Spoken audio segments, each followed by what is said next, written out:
네, 여러분 안녕하십니까. 6월 2일 금요일 아침 매일 성경 구사 함께 나누겠습니다. 오늘은 로마서 4장으로 넘어가서 1절에서 12절까지 말씀인데요. 제가 앞부분을 읽습니다. 그런즉 육신으로 우리 조상인 아브라함이 무엇을 얻었다 하리요? 만일 아브라함이 행위로서 의롭다 하심을 받았으면 자랑할 것이 있으려니와 하나님 앞에서는 없느니라. 성경이 무엇을 말하느냐? 아브라함이 하나님을 믿음에 그것이 그에게 의로 여겨진 바 되었느니라. 아멘. 오늘 본문을 중심으로 은혜와 믿음이라는 제목으로 말씀을 함께 나누겠습니다. 계속해서 사도 바울은 로마인들에게 보내는 편지를 통해서 은혜와 믿음에 대한 것을 설명하고 있습니다. 그래서 어제는 우리가 3장 끝에서는 차별이 없는 믿음에 대해서 이야기합니다. 그래서 유대인이나 또는 이방인이나 또 그리고 또 모든 자들이 죄 안에서 태어났는데 그것을 구원하는 믿음은 차별이 없다는 거예요. 유대인이나 또 헬라인이나 이방인이나 예수 그리스도 안에서 차별이 없는 그러한 믿음의 원리에 대해서 설명했다면 이 이어지는 내용이 오늘 나오고 있습니다. 그래서 그렇다면 유대인들은 아브라함의 후손이어야 또 율법을 지켜야 구원에 이르게 되지 어떻게 믿음으로 되느냐, 이 계속 논쟁이 있었을 때 너희 조상, 그러니까 유대인들은 아브라함을 믿음의 조상 또 육체적인 조상으로 얘기했어요. 그래서 아브라함의 자손이 아니고서는 구원에 이룰 수 없다, 이러한 사상이 있었던 것입니다. 그래서 사도 바울이 그걸 논중하는 것이죠. 아브라함이 율법의 시대에 살았던 사람이 아니라고 이야기하고 있습니다. 율법은 한참 뒤에 출애굽할 때 모세를 통해 주어진 하나님의 말씀의 법이었죠. 그 전에 있었던 아브라함이나 이삭이나 야곱이나 이런 너희들이 말하는 즉 유대인의 조상들은 그렇다면 율법이 없는 시대에 태어났는데 어떻게 구원에 이르게 되었냐? 그것도 바로 믿음으로 은혜로 구원에 이르게 되었다고 설명해 주고 있는 것입니다. 그래서 유대인들은 아브라함의 후손이라는 자부심이 대단했죠. 그래서 아브라함의 후손이 아니고서는 하나님의 자녀도 아니고 구원에 이룰 수 없다, 이렇게 이야기했을 때 사도 바울은 그것이 아니고 하나님은 이미 이 너희들 조상 아브라함 때부터 믿음에 대해서 강조했다고 이야기하고 있어요. 3절에 보면 이렇게 말합니다. 성경이 무엇을 말하느냐? 아브라함이 하나님을 믿음에 그것이 그에게 의로 여겨진 바 되었느니라, 이렇게 말하고 있습니다. 성경에 분명히 나온다는 것이죠. 그래서 믿음을 통해 구원을 얻게 된 것이지 아브라함도 자기 행위를 통해 구원에 된 게 아니라고 이야기하고 있습니다. 창세기 15장의 사건을 통해 그것을 알 수 있죠. 아브라함이 하나님을 믿음에 하나님이 그를 의롭게 여겼다, 구원자의 구원되게 되었다, 이 말과 같은 것이죠.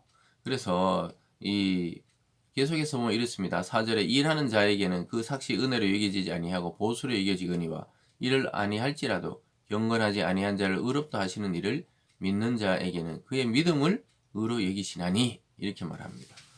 그래서 아니 열심히 일을 해서 월급을 받는 것은 그건 은혜가 아니죠. 자기 일에 대한 정당한 대가지요.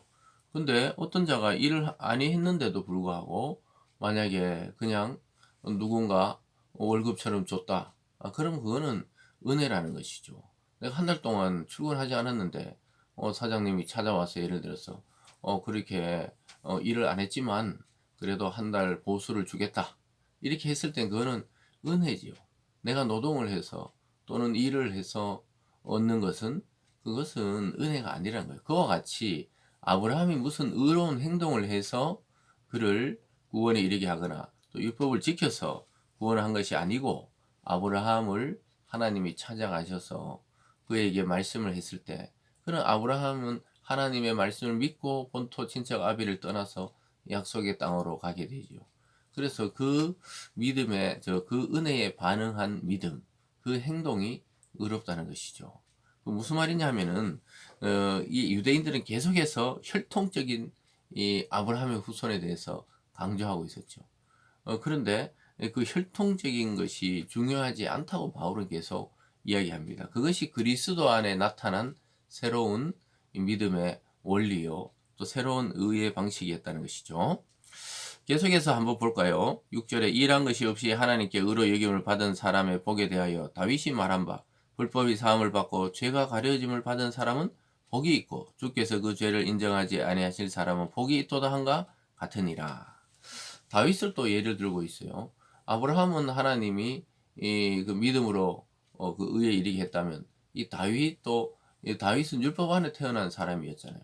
근데 율법 안에 태어났는데 다윗이 바세바를 범하는 강간범이 되기도 하고 또 바세바의 그 남편 우리아를 전쟁터에 나가 고의적으로 죽게 한 그 살인죄를 범하고 그럼 십계명을 다 범한 자잖아요.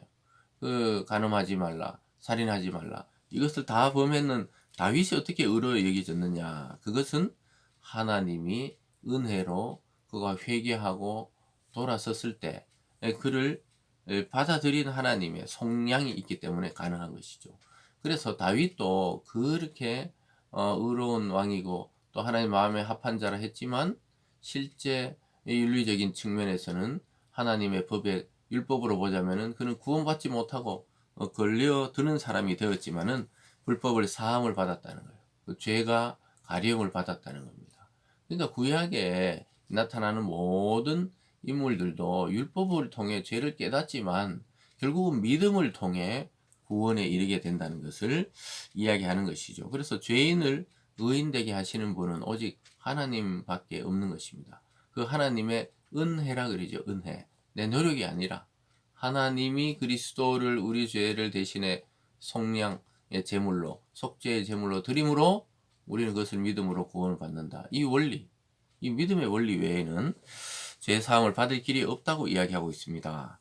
그 연이어서 계속해서 할례와 믿음에 대해서 이야기하고 있죠. 구제로 뭐 그런즉 이 복이 할례자에게냐 혹은 무할례자에게도냐 무릇 우리가 말하기를 아브라함에게는 그 믿음이 의로 여겨졌다 하노라. 그런즉 그것이 어떻게 여겨졌느냐 할례시냐 무할례시냐 할례시가 아니요 무할례시니라.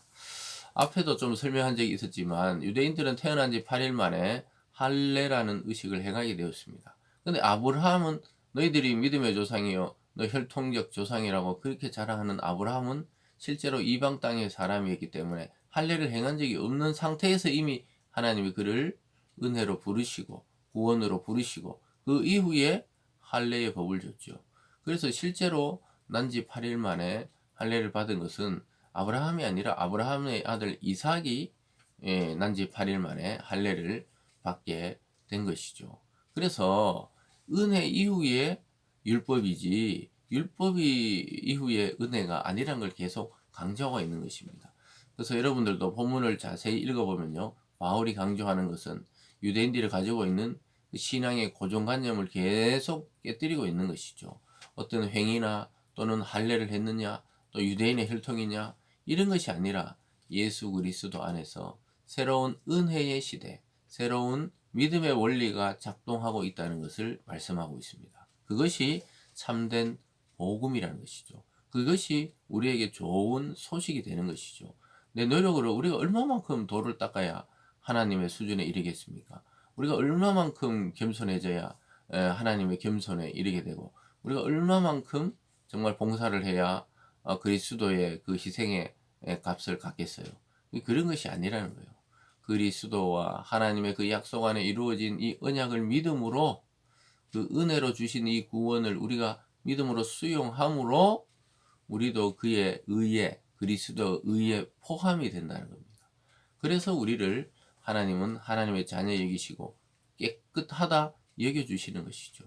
이 원리를 잘 생각해 보셔야 우리가 교만하지 않고 또 우리가 남을 함부로 정죄하지 않고 자기가 구원받은 자답게 살기 위해서 말씀을 듣고 순종을 하고 그렇게 살아간다는 것을 깨닫게 되는 것이죠. 사랑하는 여러분, 믿음으로 하나님의 은혜로 구원받은 백성임을 잊지 말고 겸손히 하나님의 뜻을 따라 사는 우리들이 되기를 원합니다. 기도하겠습니다. 사랑의 하나님 아버지, 은혜로 우리에게 복음을 주시고 또 그것을 믿을 수 있는 믿음을 우리에게 작동시켜 주시니 감사드립니다. 이 믿음 안에서 겸손히 주님의 말씀을 순종하는 우리들 되게 도와 주시옵소서.